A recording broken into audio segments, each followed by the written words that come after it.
예, 이제 이 강을 좀 전하는 시간입니다. 이 강을 좀 전하겠습니다. 챕트를 보시면, 이제 아까 우리 사도행전 17장의 규례를 따라서 먼저 그리스도를 충분히 풀어내고, 그 다음에, 이 예수가 그리스도다. 이게 이제 올바르잖아요. 제가 사실 좀 불편하긴 한데, 이것 때문에 이렇게 제가 여기 서야 돼요. 원래 중간은 여기 서야 되거든요. 그러면 이제 화면이 좀 불편해서 그래서 제가 이렇게 서다 보니까 여기는 좀 불편하실 것 같아요. 잘 안 보여서 양해를 부탁드립니다. 여러분뿐만 아니라 영상을 보셔야 될 분들 때문에 양해를 부탁드립니다. 계속 말씀을 드립니다. 그래서 이 교재를 보시면 저희가 1강은 그냥 핵심이고 전체고요. 그 다음에 사도행전 17장의 규례를 따라서 2강부터 5강까지를 그리스도에 대해서 설명합니다. 그리스도가 어떤 뜻인지 어떤 의미가 있는지를 쭉 풀어내고 6강, 7강은 왜 예수님을 그리스도라고 하는지에 대한 내용이 6강, 7강이고요. 8강은 예수가 그리스도라고 하는 것이 밝혀졌어. 그러면 성경의 기록의 목적대로 믿어야 되는 거 아니냐. 그것이 8강입니다. 예수를 그리스도로 믿는 그 믿음에 관한 얘기고 9강부터는 그렇게 믿음에 어떻게 살아나야 되는지에 대한 얘기를 쭉 나머지 12강까지가 이런 순서로 이제 진행됩니다. 자, 2강부터 5강까지는 그리스도에 초점 맞춰져 있습니다. 그런데 그리스도를 설명하기 위해서 필요한 건 뭐냐면 인간이 어떤 존재인지에 대해서. 여러분, 그리스도는 우리 인간을 구원하기 위한 거잖아요. 구원하시기 위해서 이 땅에 오셨잖아요. 그러면 그분이 구원하시기 위해서 오셨다고 하면 인간은 구원받아야 될 상태에 있다는 건데 구원받지 않으면 안 될 심각한 상태에 있다는 건데 그 심각한 상태를 논해야 되고 이 심각한 상태를 논하기 위해서는 원래 우리가 어떤 존재였는지에 대해서 언급할 수밖에 없습니다. 그래서 원래 우리는 어떤 존재였나 그게 이제 2강이고 지금 우리는 어떤 비참한 상태에 있는가 3강, 4강이고 그래서 우리에겐 그리스도가 필요하다 이게 이제 5강입니다. 이런 식으로 이제 진행이 됩니다. 그 배경하에 이강입니다. 인간은 제가 이제 많은 고민을 좀 하다가 그냥 인간은 어떤 존재냐, 복받은 존재라고만 설명을 했습니다. 인간은 하나님의 형상대로 지음받은 자라고 성경은 얘기하고 있습니다. 여러분, 성경에 하나님의 형상이 뭔지에 명확하게 하나님의 형상은 이거야 라고 똑부러지게 설명되는 성경 구절이 없습니다. 그래서 하나님의 형상에 대해서 여러 많은 사람들이 이거이실 것이다, 저걸 것이다 라고 하는 논의들이 굉장히 많이 됐습니다. 굉장히 많이 됐습니다. 그래서 그 논의를 다 할 수가 없습니다. 좀 예컨대 하나님의 형상이 뭐냐, 정신적인 측면으로는 이성적이고 의지를 가지고 있다. 또 도덕적인 측면으로는 의롭고 완전한 결백 상태로 지어졌다. 그리고 사회적인 측면으로는 하나님과 교제를 할 수 있다. 이런 정신적인 측면, 도덕적인 측면, 사회적인 측면, 요거를 하나님의 형상이라고 한다. 어떤 분은 이렇게 얘기를 좀 하고, 어떤 분은 하나님의 관계로 해석을 하는 겁니다. 우리가 관계를 맺을 수 있다. 이게 하나님의 형상이다. 또 루터 같은 경우에는 참 지식과 의와 거룩함이 하나님의 형상이다. 좀 하나님의 형상이 뭔지에 대해서 몇 가지 논의를 그냥 말씀을 드립니다. 이렇도록 사실 하나님의 형상이라는 얘기가 이렇게 많은 거예요. 그래서 이렇게 많은 것을 끄집어내서 이제 얘기할 시간은 없고, 그 다음에 저희가 신학을 전달하는 것이 아니기 때문에 그래서 이제 좁혀서 설명을 했습니다. 하나님의 형상이 뭔지를 설명하기보다 하나님의 형상대로 지음받았다. 요것의 의미만 좀 집중하자. 예. 하나님의 형상을 논하자고 할 때에 이거 신학 전체를 논해야 되니까 이게 너무 큰 얘기니까 우리는 그냥 좀 좁혀서 하나님의 형상대로 지음을 받았다. 닮았다. 그 말이 뭔지 좀 얘기하자. 예를 들면 이제 이렇게 아까 제가 막내 예를 들었잖아요. 그러니까 막내가 찾아왔어요. 아빠 왜 자꾸 자기 얘기하니? 그래서 저 서 있는 둘째 얘기를 좀 하겠습니다. 우리 현이가 저를 닮았다라고 얘기할 때에 현이가 저를 닮았다고 하는 의미하고 제가 어떤 존재인지에 대한 얘기는 이게 차원이 많이 다르잖아요. 조송이라고 하는 목사가 가지고 있는 것이 뭐냐라고 얘기할 때 이건 어마어마하게 많은 내용인데 아들이 아버지를 닮았다라고 얘기할 때는 이건 또 약간 다른 얘기지 않습니까? 하나님의 형상이 뭐냐라고 얘기할 때는 이건 내용이 너무 많아요. 그거보다 인간은 하나님을 닮았다, 닮았다라고 한 부분에 좀 포커스를 좀 정해보면 조금 줄여서 얘기해 볼 수 있겠다는 거예요. 그래서 하나님의 형상대로 지음을 받았다. 하나님의 형상을 따라 하나님의 모양대로 지음을 받았다고 하는 이 의미만 좀 살펴보면 사실 이것이 이제 삼강하고 연결되어 있기 때문에 그렇습니다. 인간이 복을 받았는데 첫 번째는 하나님의 형상대로 지음을 받았다. 그게 도대체 무슨 의미가 있냐는 거죠. 그래서 이것 또한 뭐 다 다룰 수는 없겠고 몇 가지만 정리를 좀 했습니다. 하나님의 형상대로 지음을 받았다. 아들이 아버지를 닮았다. 이게 도대체 뭘 의미하는 거냐?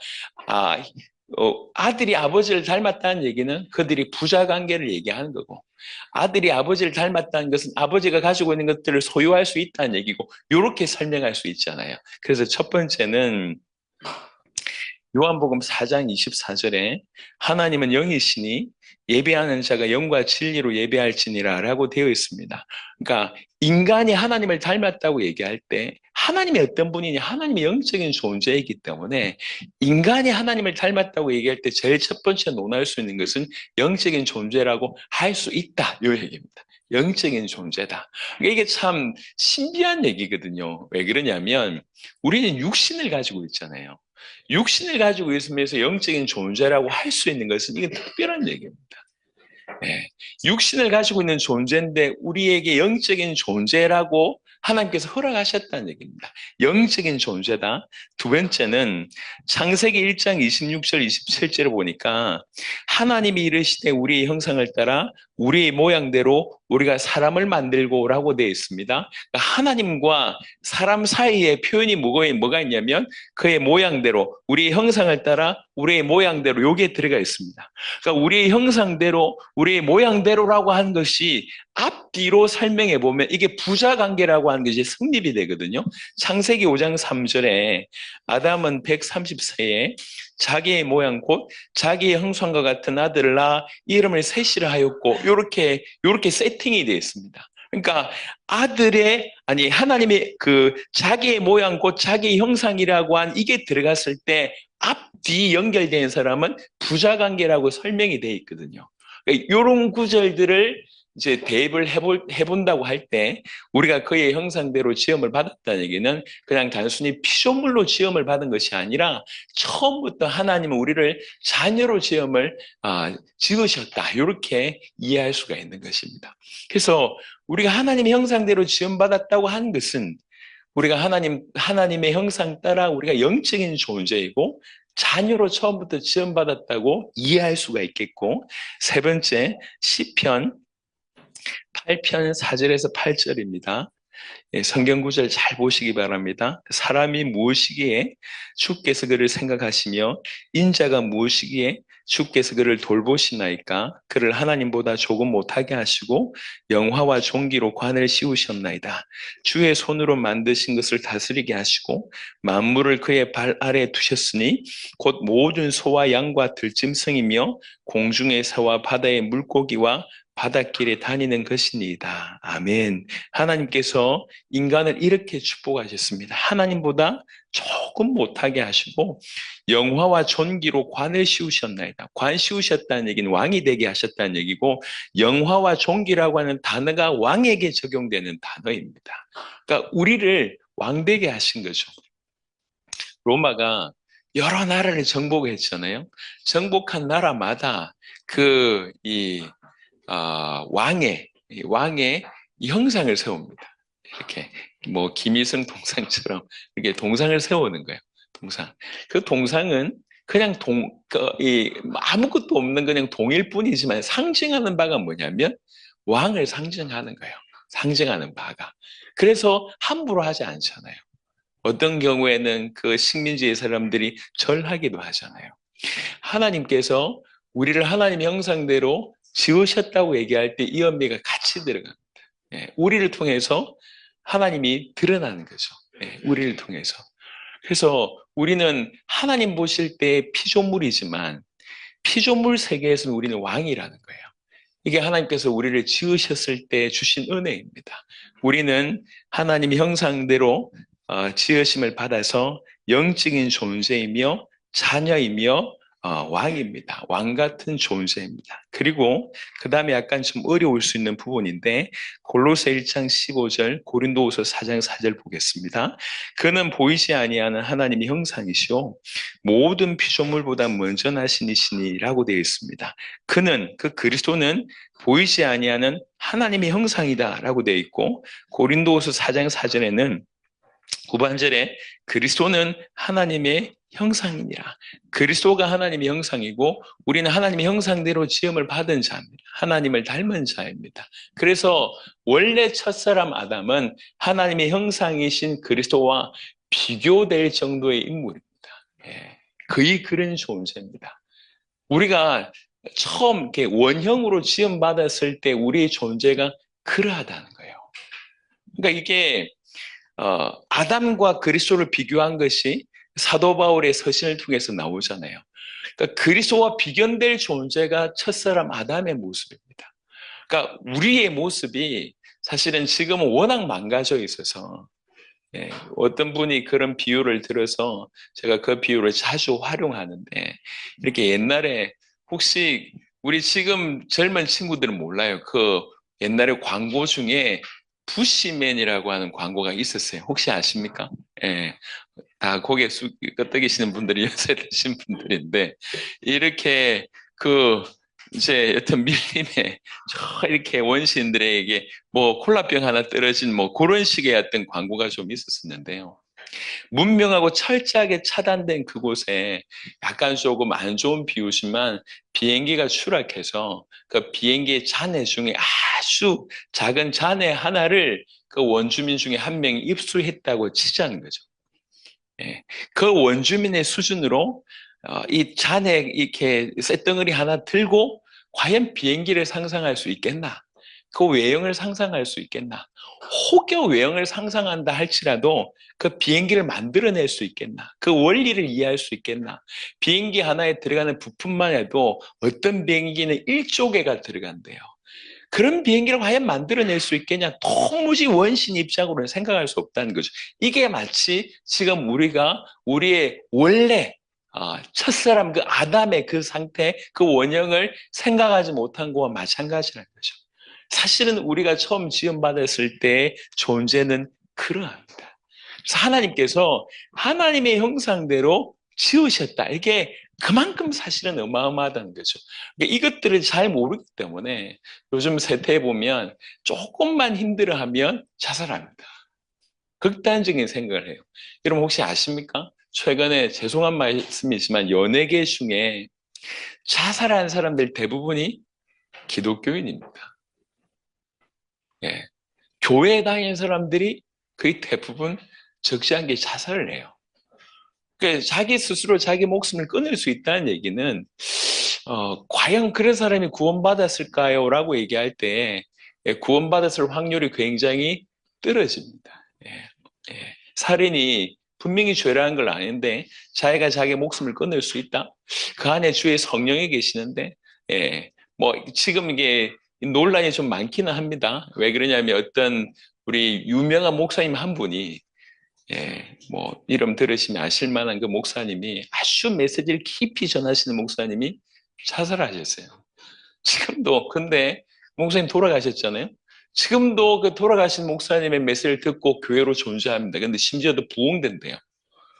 목사님 돌아가셨는데 그 메시지의 내용이 워낙 깊어서 그런지 모르겠지만 근데 그분이 자살하신 것이 맞다 그러면 생각이 많아지는 거죠. 그래서 원래 이전에는 자살하면 무조건 지옥 간다고 생각했는데 그 대상이 목사님이야.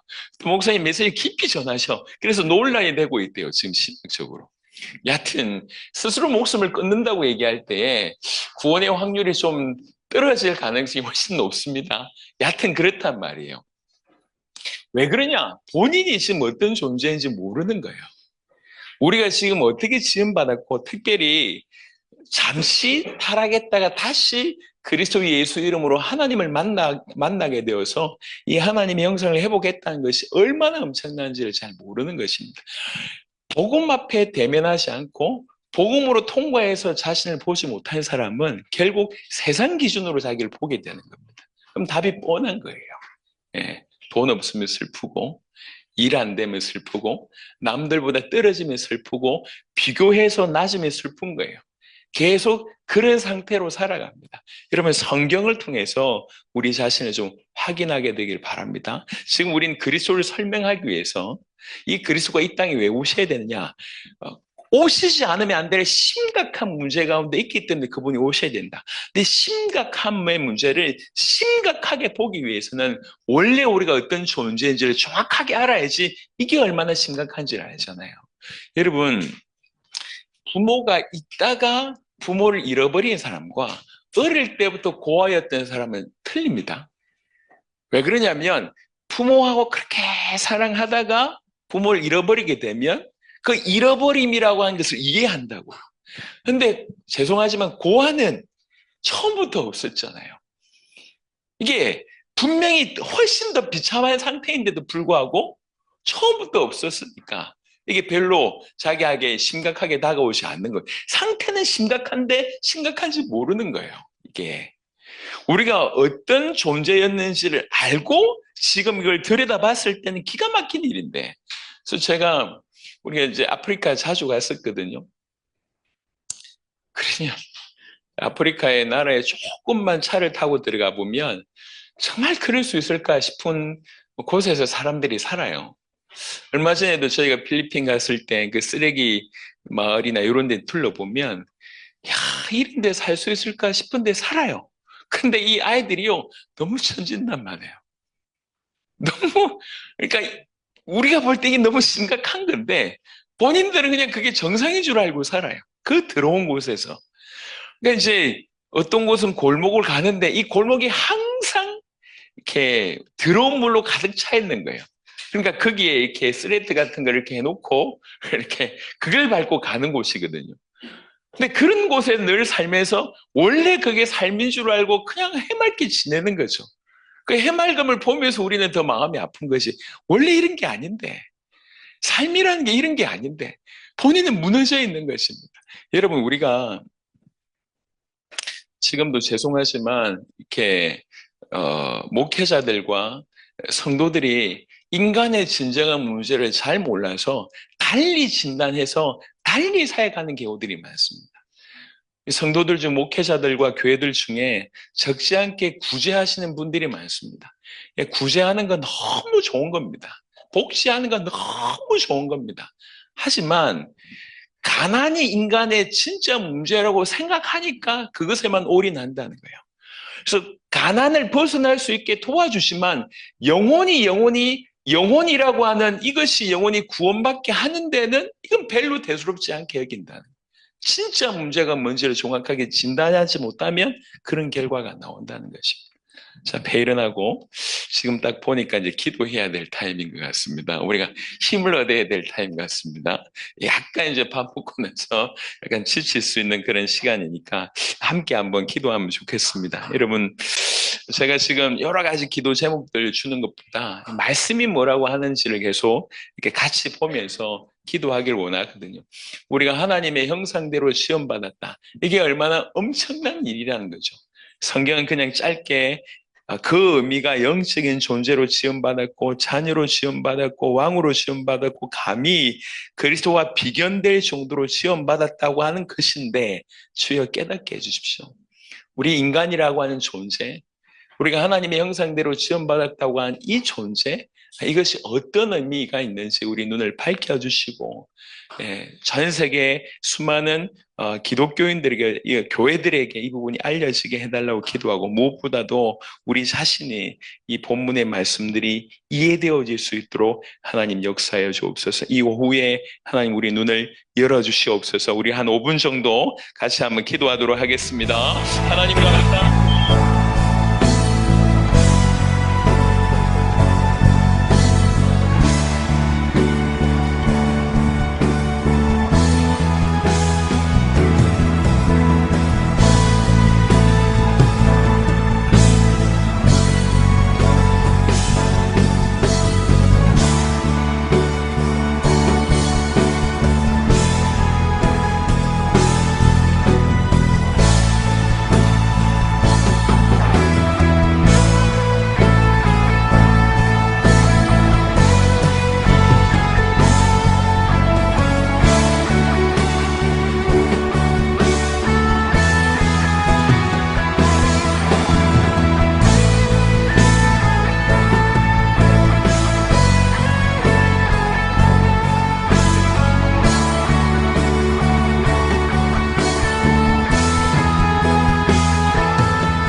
어두움이 있습니다. 이 세상 사는 동안 받았던 수많은 상처와 낮은 자존감과 비교로 인한 절망이 우리의 내재 가운데 많이 깔려 있습니다. 이것이 우리 삶을 이루고 이것이 우리 생각을 이룹니다. 주님, 정말 오늘 말씀 앞에 섰습니다. 우리가 하나님의 형상대로 지음받았다고 하는 이 놀라운 선언 앞에 서 있습니다.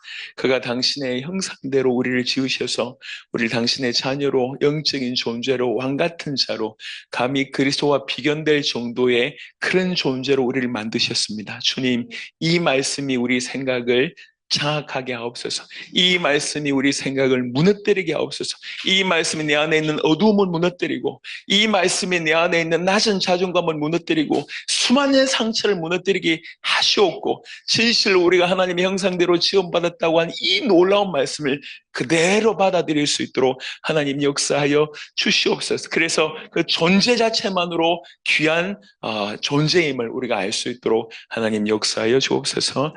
감사를 드리고 우리 주 예수 그리스도 이름으로 기도드렸습니다. 아멘. 감사합니다. 하나님의 형상대로 지음받았다. 그것만 해도 놀라운 일인데요. 창세기 1장 26절부터 2장 전체를 잠시 보겠습니다.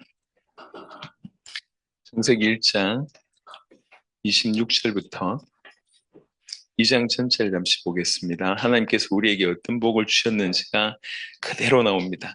하나님이 이르시되 우리의 형상 따라 우리의 모양대로 우리가 사람을 만들고 그들로 바다의 물고기와 하늘의 새와 가축과 온 땅에 기는 모든 것을 다스리게 하자 하시고 하나님이 자기 형상 곧 하나님의 형상대로 사람을 창조하시되 남자와 여자를 창조하시고 하나님께서 우리를 창조하셔서 생육하고 번성하고 충만하고 정복하고 다스리라 말씀하셨습니다. 28절에 그래놓고 또 하나님이 그들에게 복을 주시며 하나님이 그들에게 이르시되 생육하고 번성하여 땅에 충만하라 땅을 정복하라 바다의 물고기와 하늘의 새와 땅에 움직이는 모든 생물을 다스리라 하시니라. 하나님이 이르시되 내가 온 지면에 씨 맺는 모든 채소와 씨 가진 열매 맺는 모든 나무를 너에게 주노니 너의 먹을 거리가 되리라. 또 땅의 모든 짐승과 하늘의 모든 새와 생명이 있어 땅에 기는 모든 것에게는 내가 모든 푸른 풀을 먹을 거리로 주노라 하시니 그대로 되니라. 하나님이 지으신 그 모든 것을 보시니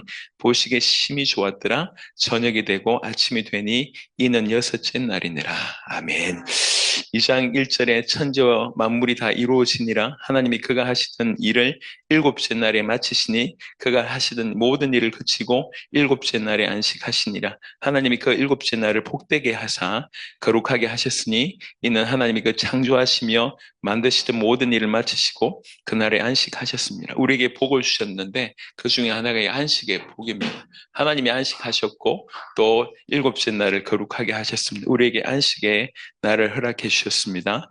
4절에 이것이 천지가 창조될 때에 하늘과 땅의 내력이니 여호와 하나님이 땅과 하늘을 만드시던 날에 여호와 하나님이 땅에 비를 내리지 아니하셨고 땅을 갈 사람도 없었으므로 들에는 초목이 아직 없었고 밭에는 채소가 나지 아니하였으며 안개만 땅에서 올라와 온 지면을 적셨더라. 여호와 하나님이 땅의 흙으로 사람을 지으시고 생기를 그 코에 불어넣으시니 사람이 생명이 되니라. 우리가 받은 축복 중에 하나가 생명이 되는 축복입니다.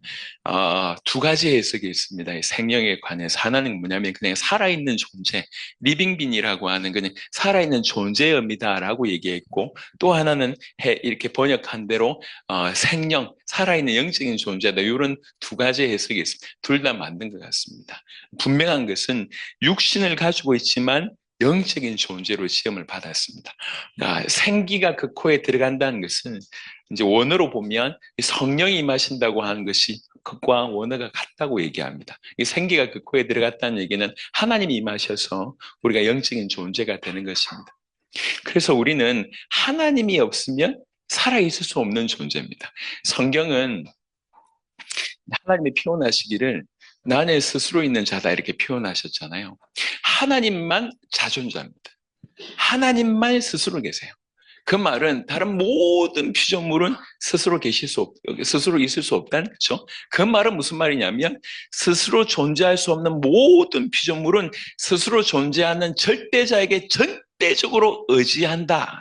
절대적으로 의지하는 존재다라고 하는 해석입니다. 예, 그래서 반드시 모든 피조물은 하나님이 절대로 필요하고, 특별히 생명인 우리는 하나님이 임하시지 않으면 살아있는 존재가 못 됩니다. 그래서 성경은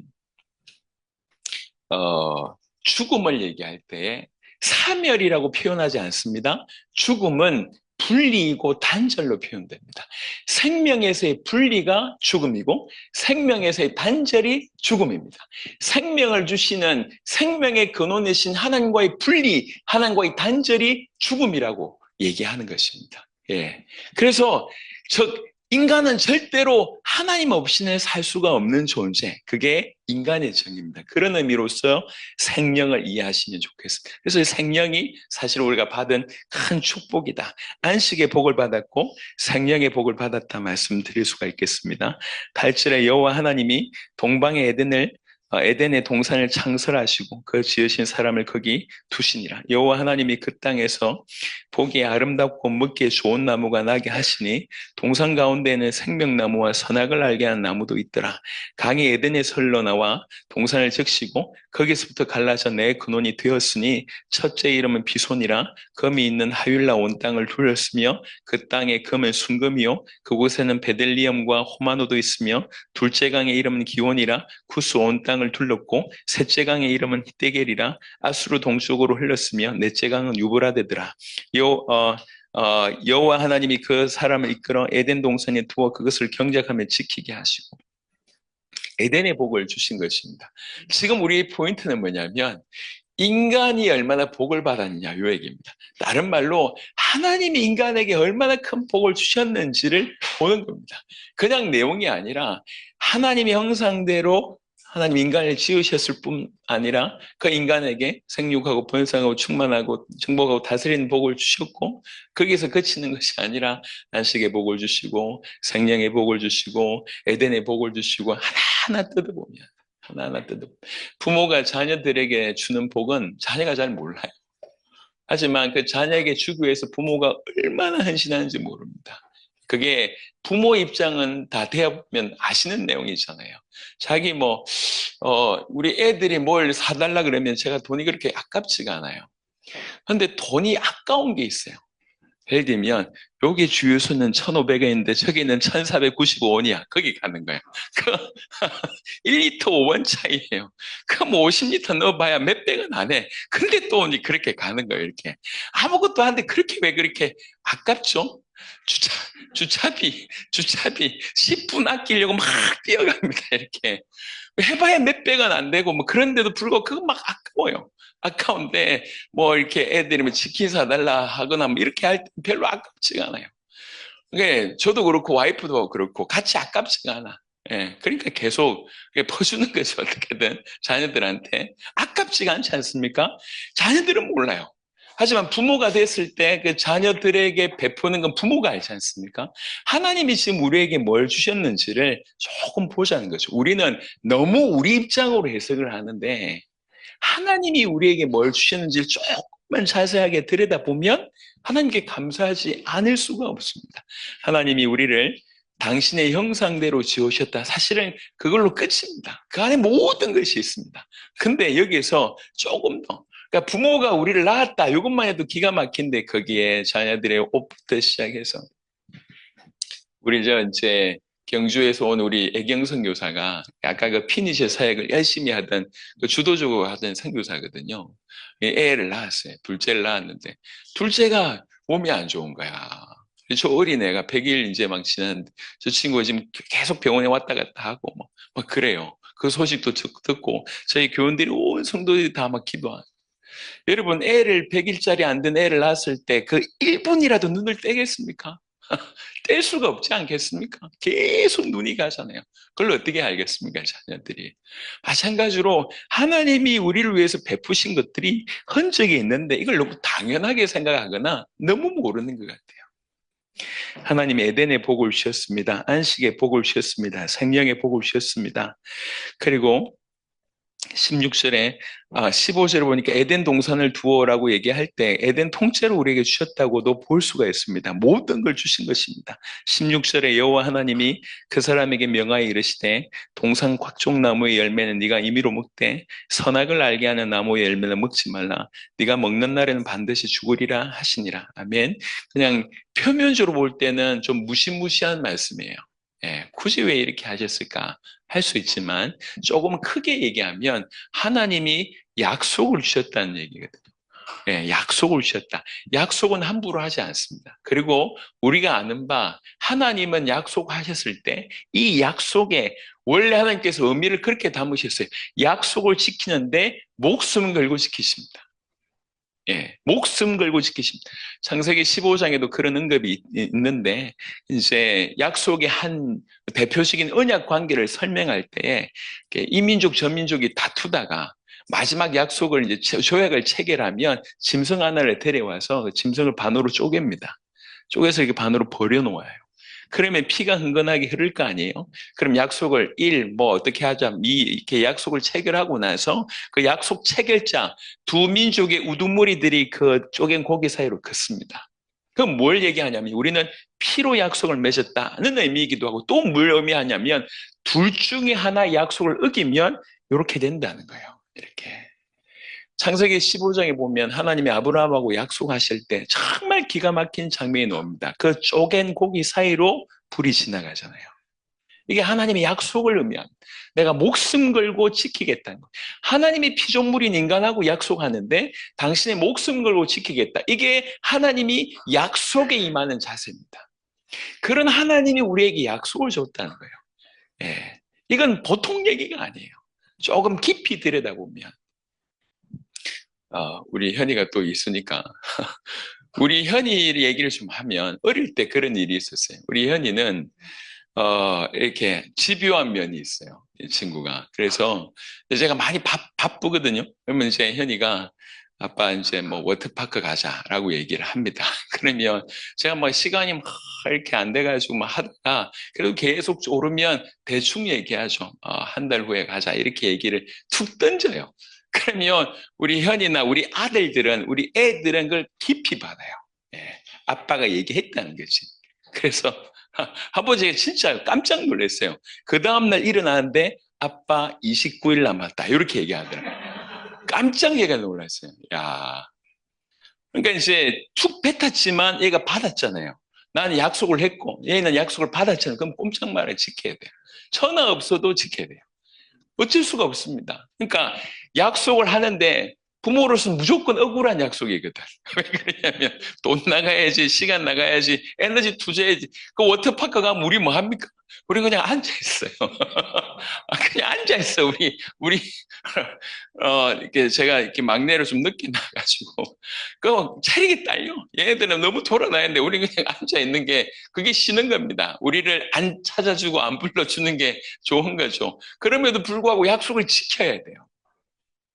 하나님이 우리 인간에게 약속을 하셨다는 것은 약속의 내용을 차치하고서라도 이 내용 자체도 복이지만 약속의 내용을 차치하고서라도 이 약속 자체가 약속을 주셨다고 하는 것은 그만큼 놀라운 일입니다. 원래 우리 흙이었잖아요. 흙이었던 우리를 당신의 자녀 삼으셨고 그리고 약속을 주신 겁니다. 이게 복이라는 거죠. 예, 그냥 협박하는 얘기가 아니에요. 너 이거 안 하면 죽어? 그 얘기가 아니에요. 그 내용 자체도 복이지만 하나님이 목숨 걸고 약속을 주셨다고 한 이거 자체가 축복이라는 겁니다. 그래서 축복이고 그 다음에 18절부터 보니까 여호와 하나님이 이르시되 사람이 혼자 사는 것이 좋지 아니하니 내가 그를 위하여 돕는 배필을 지으리라 하시니라. 여호와 하나님이 흙으로 각종 들짐승과 공중의 각종 새를 지으시고 아담이 무엇이라고 부르나 보시려고 그것들을 그에게로 이끌어 가시니 아담이 각 생물을 부르는 것이 곧 그 이름이 되었더라. 아담이 모든 가축과 공중의 새와 들의 모든 짐승에게 이름을 주니라. 사실 약속을 성취하는 거잖아요. 정복하는 그 일을 지금 하고 있지 않습니까? 이름을 주신 이유는 이름을 줬다는 얘기는 정복했다는 얘기입니다. 겁니다. 이 사명의 어떤 그런 내용들이 그대로 나옵니다. 이 일에 아담이 돕는 배필이 없으므로 여호와 하나님이 아담을 깊이 잠들게 하시니 잠들매 그가 그 갈빗대 하나를 취하고 살로 대신 채우시고 여호와 하나님이 아담에게서 취하신 그 갈빗대로 여자를 만드시고 그를 아담에게로 이끌어오시니 아담이 이르되 이는 내 뼈 중에 뼈요 살 중에 살이라 이것을 남자에게서 취하였은즉 여자라 부르리라 하니라 이름으로 남자가 부모를 떠나 그의 아내와 합하여 둘이 한 몸을 이룰지로다 아담과 그의 아내 두 사람이 벌거벗었으나 부끄러워하지 아니하니라 아멘. 가정의 복을 주신 겁니다. 가정의 복인데 이거는 그냥 둘이 잘 먹고 잘 살려고 얘기하는 것이 아니라 돕는 배필이에요. 인간이 정복해야 될 그 부분에 대해서 돕는 배필. 지금도 전 세계를 복음화하기 위해서 돕는 배필로 주신 거예요. 저는 이제 제 와이프의 이름을 핸드폰에 저장을 할 때 제가 이제 결혼하기 전부터 우리 와이프를 부르던 닉네임이 있었어요. 지금도 그 이름으로 저장되어 있습니다. 손이 오글거리지만 저는 이쁜이라고 저장되어 있어요. 이쁜이. 지금도 이쁜이라고 불러요. 50대 제가 중반인데 이쁜아 이렇게 불러요. 우리 와이프는 뭐라고 저장되어 있냐면 동력자. 그래서 동력자. 그 볼 때마다 나 이쁜이라고 부르는데 저는 동력자라고 불러. 돕는 배필을 확실하게 하고 있는 거죠. 뭘 위해서 사는지를 확실히 알고 있어요. 우리 사랑으로 사는 게 아니고 동력자로 살고 있는 거야. 그래서 그거 볼 때마다 이게 나 조금 억울한 생각이 좀 드는 거죠. 나 이쁜이라고 부르는데. 여러분 가정의 복을 주신 이유는 그냥 생존을 위해서 주신 게 아니라 돕는 배필로 주셨습니다. 자, 지금 우리 창세기 2장을 잠시 훑어봤던 것처럼 이게 우리가 인간이 받은 여러 가지 복에 대한 조금 정리입니다. 이토록 복을 받은 거예요. 그래서 어떤 인간이든지 간에 하나님의 흔적이 그 인생에겐 있습니다. 그래서 충분히 존재할 만한 가치가 있고 충분히 사랑받을 만한 가치가 있고 충분히 그 영혼이 구원받을 사실 가치가 있는 거예요. 우리끼리 살 때 독특한 사람, 안 맞는 사람, 또 성향이 안 맞고 얼마든지 이렇게 따돌림 받을 만한 그런 성향을 가지고 있는 친구들도 있어요. 우리끼리 살 때. 하지만 그 한 명 한 명에게 주신 은혜는 비교할 수가 없습니다. 하나님의 형상대로 지음받았다. 이것 자체가 그런 의미가 있다는 거예요. 자, 지금 이제 우리에게 있는 그 심각한 문제를 논의하기 전에 우리가 어떻게 지음받았는지에 대한 내용을 여러분하고 좀 살펴봤습니다. 성경이 그렇게 얘기하고 있습니다. 제가 뛰어난 해석을 하는 것이 아니라 성경이 그렇게 해석하고 있습니다. 우리 모두가 하나님의 형상대로 지음받아서 이렇게 안식의 축복을 또 이 에덴의 축복을 생명의 축복을 또 이렇게 언약의 축복을 가정의 축복을 사명의 축복을 우리 모두가 받았습니다. 우리가 그런 존재입니다. 그런 깨닫는 깊은 은혜가 있었으면 좋겠습니다. 자, 한번 기도하고 이 강을 마무리하도록 하겠습니다. 우리가 받은 복, 제가 복받은 존재라고 하는 제목으로 정리한 것이 이런 의미입니다. 하나씩 곱씹어 보면 우리가 이 땅에서 받을 수 있는 그런 수준의 복이 아닙니다. 이건 비교할 수 없는 복을 받았습니다. 주님, 우리가 하나님께 받은 복의 가치를 알 수 있도록 하나님 축복하여 주시옵소서. 간절히 한 5분 정도 기도하도록 하겠습니다.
될 수 있도록 하나님 역사하시옵소서. 우리가 뭔가에 우리의 어떠함이나 우리의 노력이나 우리의 행위가 중요한 것이 아니라 하나님이 우리를 하나님 형상대로 지으셨다고 하는 것 자체가 이거 자체가 너무 귀한 것이며 그런 인간들에게 너무나 놀라운 복을 쏟아 부어 주셨다고 하는 것입니다. 이 대상이 바로 우리들입니다.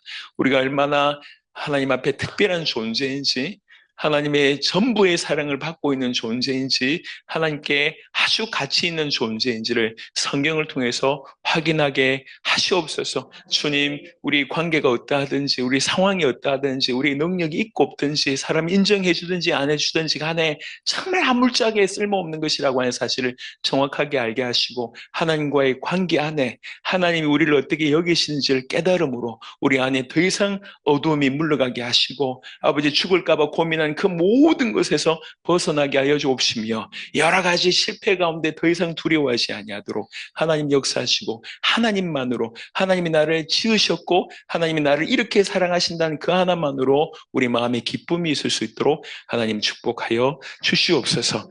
감사를 드리고 살아계신 우리 주 예수 그리스도 이름으로 기도드렸습니다. 아멘, 아멘.